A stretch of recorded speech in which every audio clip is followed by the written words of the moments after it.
отан алдындағы борышымды өз еркіммен атқарамын, өз отанымды қорғаймын, отбасымды қорғаймын деп кетіп бара жатсыңдар.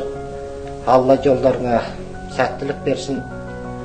Отан деген қасиетті ұғым. Осы отанды, болашақты өзі қорғау өздерің сияқты ерікті жастардың қолында. Өйткені бұл отан алдындағы борышты атқару әрқайсымызға міндет.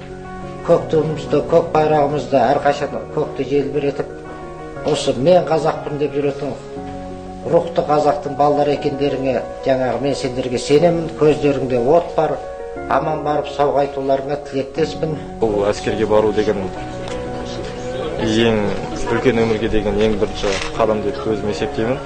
Және де барша борышкерлерді әскер санатына болуға шақырамын.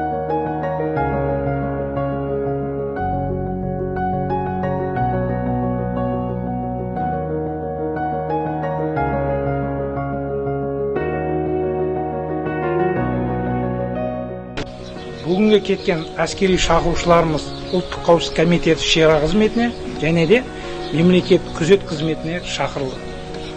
Бұдан кейінгі келесі басталатын шақырушыларымыз Қазақстан Республикасы қарулы күштерінің құрылымдарына шақырылды.